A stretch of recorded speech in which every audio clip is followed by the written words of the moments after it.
genuine, yeah, I'm sick of being screwed, feel my own adrenaline, yeah, I do just what I do, and I hope you let me in, yeah.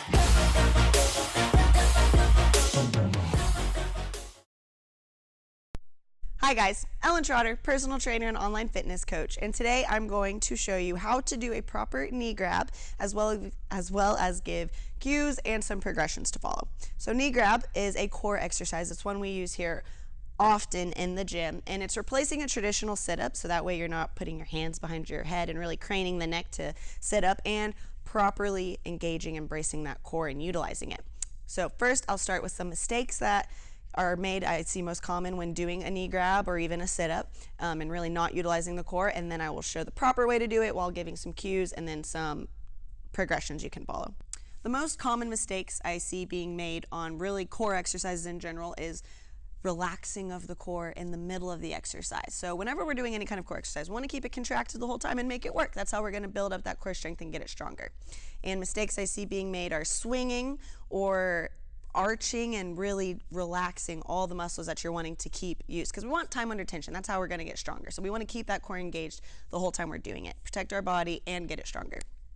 So mistakes I see being made on a knee grab is anytime someone comes in, they arch their upper back, their hands go up above, so they're going to swing, and then there's an arch right here, which is my core not being engaged, and to help get that momentum to come all the way up. That's the most common mistake. That or feet being up in the air, really just lack of overall body control. And we want the most body control possible when we're exercising.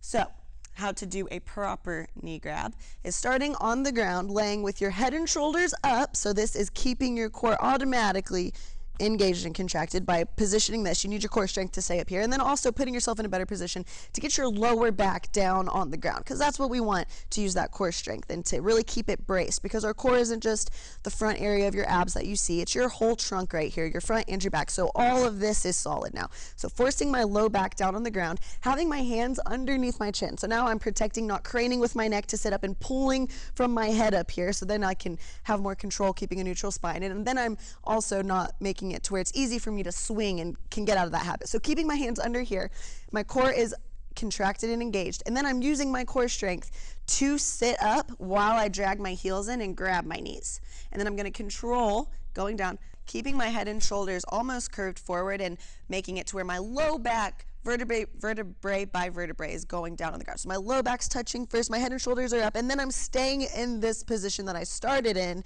keeping my core contracted, my low back down. So my core isn't relaxed, it's working the whole time, through the concentric portion of sitting up, through the eccentric portion of going back down on the ground. Head and shoulders still stay up, and I'm not swinging, there's not momentum, it's control and core work the whole time. Now, what if you don't have the core strength to sit all the way up in this position yet, or to even push your low back down, because this is a hard movement to get down, especially if you are new in the gym or you haven't built up that mind muscle connection yet, or you're just your core strength in general.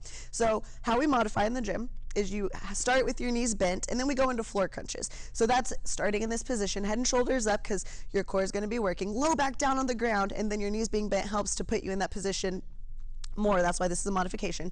Hands on your knees, and then you keep your hands there and slide them up your legs. So the whole time my head and shoulders are up, my core's already burning, and my low back is being pushed on the ground. So here's the first modification that we go to. And then maybe for a progression, so maybe knee grabs are super easy for you and you want a little bit more of a challenge.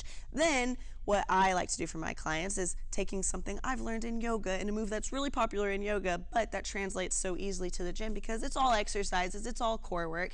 So my new favorite one is going into this high boat pose that we do, where we're on our butt, and then we're still, same thing, we still want to keep that core contracted the whole time. Our shins are in a straight line, hands are out here. So we start in this high boat position, and by forcing your shoulders to be back and keeping your core contracted here, and again, this is the progression from the knee grabs, next level, you can start here. And then what you can do is you can go into a low boat pose, or what I also have known as a hollow hold right here. So low back on the ground, head and shoulders up. Now my feet are 6 inches, so progressed on from the start of a knee grab position right here. So we're in a low boat, and then you sit back up into high boat, and then you go back down into low boat. Now the key here is to keep that low back down on the ground when you go into your low boat, and then come back up, high boat.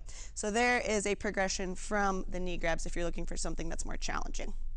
And that is your how to do a knee grab, an awesome core exercise with your cues and progressions. If you guys got anything out of this video, if you love to do knee grabs, or maybe you just learned this, I'd love to have your comments, and if you'd show me some love and give a like or a share, I'd appreciate it too.